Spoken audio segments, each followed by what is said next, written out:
मैंने एक दिन सदन में कहा था, मैं कहीं इंदौर से लौट रहा था तो पहली बार मैंने एक बड़ा सा बोर्ड देखा, G20 the mother of democracy welcomes the delegates. तो मैंने पार्लियामेंट के अंदर कहा, इसलिए केस मुकदमा भी नहीं हो सकता। मैंने कहा कि ये डेमोक्रेसी की माँ है, लेकिन माँ बड़ी बीमार चल रही है और इस माँ को 9 वर्षों में खास तौर पर इतना बीमार कर दिया गया है कि आप इसको fit case of multiple organ failure ले सकते हैं। मैं इसलिए क्यों कह रहा हूं, अभी मैं एक दो छोटी छोटी चीजें कहूंगा। शाहरुख ये कह रही थी, फिर प्रभात सर ने बात रखी जजेस को लेकर के। हमारे यहाँ बड़े खूबसूरत जजेस हैं, बड़े विचारवान, बड़े निष्ठावान, लेकिन अक्सर वो सेमिनार में निष्ठा दिखाते हैं, विचार उनके सेमिनार में दिखते हैं तो लगता है कि काश ये तो बदल के रख देंगे हमारे देश को। लेकिन जब मैं जजमेंट देखता हूं तो वो मोहब्बत मिसिंग लिंक होती है, वो जुबान मिसिंग लिंक होती है, चाहे इससे पहले वाले हों या आज वाले। उमर या उमर के साथियों जितने भी हमारे, कोई चकुरा की बात करें, मीरान की बात करें, शर्जील की बात करें, इनका गुनाह क्या। मैं एक 14 तारीख को उमर ने रंजीत गुहा की ऑबिचुअरी लिखी थी, 14 मई को। मैं उसके एक अंश को पढ़ना चाहता हूं। The present times are different and far less hopeful. But even in our times of rising authoritarianism and majoritarianism, when power seems to have turned the world upside down and inverted meanings of words and hollowed out languages, will do well to critically engage with Guha. This comes from Umar Khalid, sitting in jail 1000 days. और मैं इसी दौर में एक और किताब पढ़ रहा हूँ। किताब का नाम सुनकर के सोचिएगा कि मैं प्रेरणा के लिए नहीं पढ़ रहा हूँ, मारिया रेसा की है, how to stand up to a dictator. इसका अपने वाले से कोई खास ताल्लुक नहीं है। बहरा मारिया रेसा की ओर से जो लिखा गया वो देखिए, quite in sync with Umar Khalid's language, and both of them don't know each other as far as I know. Democracy is fragile. You have to fight for every bit and every law, every safeguard, every institution, every story. You must know how dangerous it is to suffer even the tiniest cut.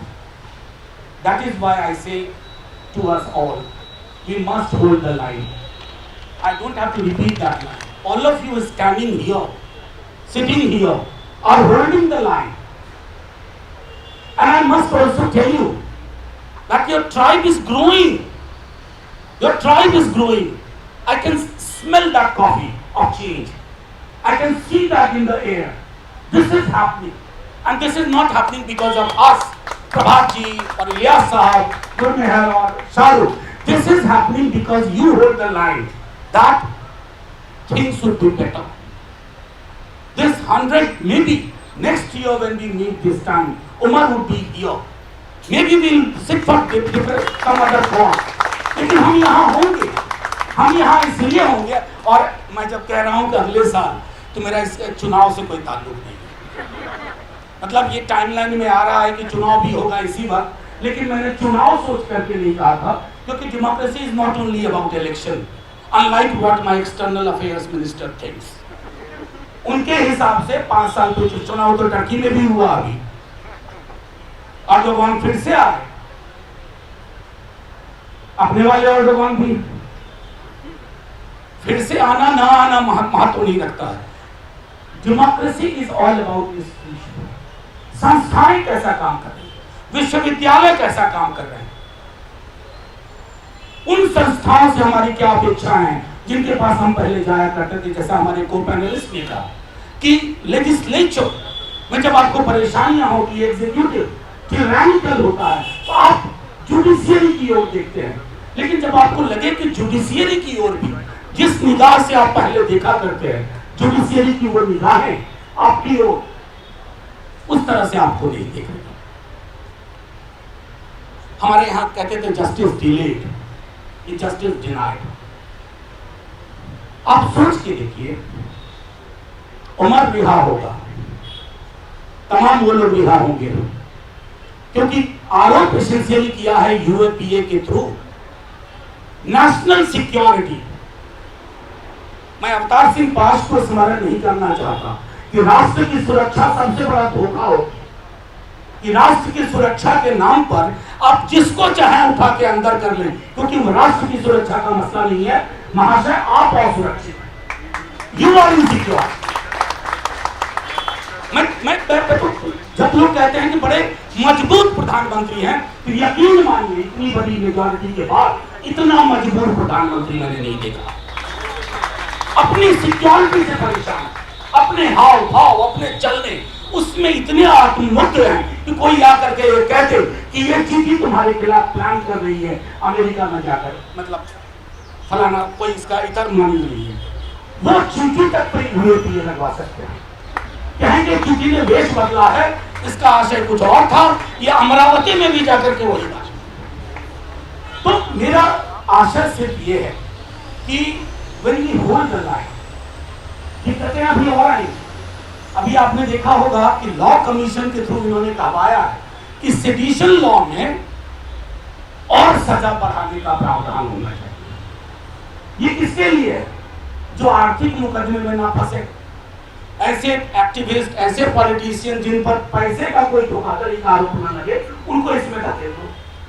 और बड़ा आसान है, जब रिवाज ये हो जाए कि प्रधानमंत्री इज इक्वल टू राष्ट्र, तब तो साहब आलोचना सुबह शाम होगी, तो आप उसको राष्ट्र की आलोचना कहेंगे। तो इस तरह की दिक्कतें अभी आएंगी, लेकिन आप ये जान लीजिए, हम सब ये जान लें, मैं अक्सर ये कहता हूं बड़े हल्के में, घर में जब दवाई कोई होती है ना, बीच बीच में उसका एक्सपायरी डेट चेक करते हैं। कई दफा हम एक्सपायरी दवाएं खा लेते हैं गलती से, इस दौर का भी एक्सपायरी डेट आ चुका है, ये ध्यान दे, क्योंकि कोई भी सत्ता, कोई भी व्यक्ति, कोई भी विचारधारा अमृत पी के नहीं आई, और वैसी विचारधारा जिसका आम इंसान के जिंदगी के सरोकारों से कोई ताल्लुक ना हो, वो मैं समझता हूं वो उस विचारधारा के लिए कोई जगह नहीं है। बस एक कोशिश हमें करनी है, हमारे बीच में भी अक्सर कंफ्यूजन हो जाता है। मैंने कल देखा कुछ लोग, वेल मीनिंग लोग होंगे, उम्र के लिए हो रहा है, फलाने के लिए क्यों नहीं हो रहा, इसलिए मैंने शुरू में ही कहा it's about all political prisoners, सिर्फ उम्र नहीं।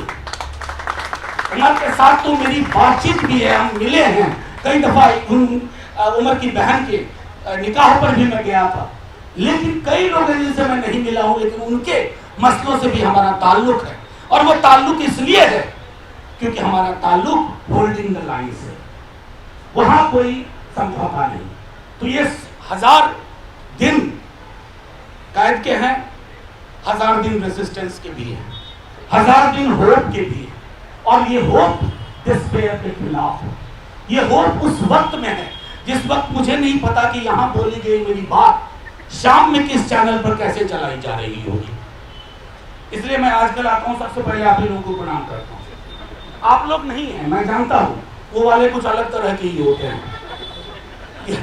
जो एक लाइन ढूंढ करके शाम को मेरा बैनर लगवाते हैं। बस मैं इतना कहना चाहता हूं कि हमें अपने सॉलिडारिटी का दायरा बढ़ाना होगा। झारखंड के ट्राइबल, छत्तीसगढ़ के ट्राइबल, या भीमा कोरेगांव का जिक्र किया, भीमा कोरेगांव की लड़ाई को मुझको कहना होगा, मैं तो एक लाइन में कहूंगा, ये स्मृति की लड़ाई है, memory, it's a fight over memory. What kind of memory you accord value to and what kind of memory you take doesn't matter to you. एक dominant memory वो नैरेटिव बन जाती है, और जो वंचित समूह है उनकी मेमोरी हाशिए पे रख दी जाती है। ये लड़ाई उनकी भी, ये लड़ाई तमाम उन लोगों की है, और ये सिर्फ मैं कह रहा हूं कि पॉलिटिकल, मैं अक्सर मैंने ये बात कही है, पॉलिटिकल पार्टी के भरोसे ये लड़ाई मत छोड़िए। It is too precious, too important to be left only to political party. Political party को चुनाव लड़ना है, political party चुनाव लड़ने में अनगणित लगाती है, लेकिन आपके पास खुला आसमान है, मनोविज्ञान का, रसायन का, राजनीति का, समाज का। आप उस रसायन, उस मनोविज्ञान पे काम करिए, और 12 इस रेसिस्टेंस को खत्म मत होने दीजिए। आई थिंक अगर उम्र तक उड़ती उड़ती भी खबर पहुंची होगी ना, तो उसको अपनी रिहाई से जाना इस बात की खुशी होगी कि सिविल लिबर्टीज के मसले पे, ह्यूमन राइट के मसले पे, लोकतंत्र में असहमति का क्या बुलंद तिवर हो, उसके मसले पे एक गर्मी की दोपहरी में अगर इतने सारे लोग आए कि रूम बदलना पड़ा, तो शायद मैं समझता हूं उसको तत्काल रिहाई से ज्यादा इस बात की खुशी होगी। शुक्रिया, शुक्रिया साथियों।